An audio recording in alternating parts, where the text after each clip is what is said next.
Pernah nggak sih kalian bayangin kekuatan super canggih yang ada di genggaman tangan kalian sekarang? Nah, kali ini kita bakal telusuri perjalanan epik komputer, dari mesin segede ruangan sampai jadi perangkat jenius yang mengubah dunia kita. Gimana ceritanya ya, sesuatu yang dulunya butuh satu ruangan penuh, sekarang bisa muat di saku celana? Itu dia pertanyaan besarnya. Yuk kita bongkar bareng-bareng kisah luar biasa di balik transformasi ini. Oke, kita mulai dari akarnya dulu. Jauh sebelum ada listrik, mimpi soal komputasi itu ternyata udah lahir dari kebutuhan manusia yang paling dasar. Ya, sekedar buat ngitung. Perjalanan kita mulai sekitar 2000 tahun yang lalu dengan sempoa, terus kita lompat maju ke tahun 1642, waktu Blaise Pascal bikin kalkulator mekanis pertama buat bantu ayahnya, tapi di tahun 1837, nah disinilah ada satu ide yang mengubah segalanya. Ide itu datang dari Charles Babbage yang dapat julukan Bapak Komputer. Mesin analitis bikinannya emang nggak pernah selesai dibuat sih, tapi cetak birunya itu udah punya semua elemen dasar komputer modern. Ada input, memori, sama prosesor. Gila kan? Sebuah visi yang benar-benar jauh melampaui zamannya. Sekarang kita lompat ke era elektronik. Selamat datang di generasi pertama komputer. Ini sebuah lompatan teknologi yang luar biasa, tapi ada satu masalah yang luar biasa besar juga. Ukurannya itu loh, raksasa. Coba bayangin deh, satu mesin yang gedenya ngisi satu ruangan, butuh ribuan tabung vakum yang gampang pecah, panasnya bukan main, dan sering banget rusak. Komputer kayak ENIAC yang dipakai pas Perang Dunia II emang jadi otak elektronik pertama di dunia, tapi ngurusnya juga repot banget.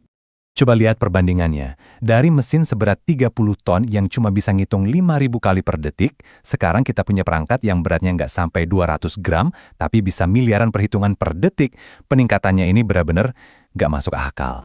Jadi gimana caranya kita bisa pindah dari raksasa jadi sekecil ini? Nah, jawabannya ada di generasi kedua dan ketiga yang dipicu sama revolusi transistor dan sirkuit terpadu. Ini nih titik baliknya. Kuncinya adalah penemuan transistor di tahun 1947. Alat semikonduktor super kecil ini ngegantiin tabung vakum yang gede, panas, dan gak efisien itu. Anggap aja kayak saklar super kecil yang jauh lebih andal dan hemat energi. Dampaknya luar biasa. Komputer jadi jauh lebih kecil, jauh lebih cepat, dan yang paling penting jauh lebih murah. Untuk pertama kalinya, teknologi ini mulai bisa keluar dari laboratorium militer dan diakses lebih banyak orang. Tapi itu baru permulaan. Lompatan berikutnya lebih gila lagi. Sirkuit terpadu atau IC. Bayangin, ribuan transistor tadi sekarang dipadetin ke dalam satu keping silikon super kecil. Kekuatan komputasi pun mulai meroket secara eksponensial. Dan yang nggak kalah penting, komputer jadi makin ramah pengguna. Untuk pertama kalinya, kita bisa berinteraksi langsung pakai keyboard dan monitor. Udah nggak zaman lagi pakai kartu bolong-bolong yang ribet. Ini revolusi besar dalam hal aksesibilitas. Nah, ini yang membawa kita ke generasi keempat. Momen di mana komputer akhirnya keluar dari laboratorium dan masuk ke rumah-rumah kita. Era komputer pribadi dimulai, dan itu semua berkat satu penemuan penting. Penemuan itu adalah mikroprosesor. Ini adalah satu chip tunggal yang isinya seluruh unit pemrosesan pusat komputer, otaknya lah. Inovasi inilah yang memungkinkan terciptanya komputer pribadi atau PC. Momen kuncinya datang di tahun 1981. IBM ngenalin PC, komputer untuk pengguna rumahan. Ini adalah momen bersejarah yang benar-benar ngebawa kekuatan komputasi ke masyarakat luas. Terus, 3 tahun kemudian, di tahun 1984, persaingan makin panas, dan ada revolusi baru lagi.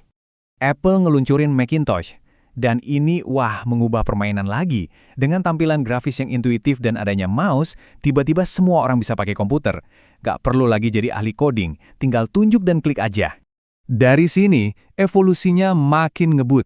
Kita sekarang ada di generasi kelima, di mana fokusnya udah geser, bukan lagi soal kekuatan prosesor mentah, tapi ke sesuatu yang jauh lebih canggih, kecerdasan.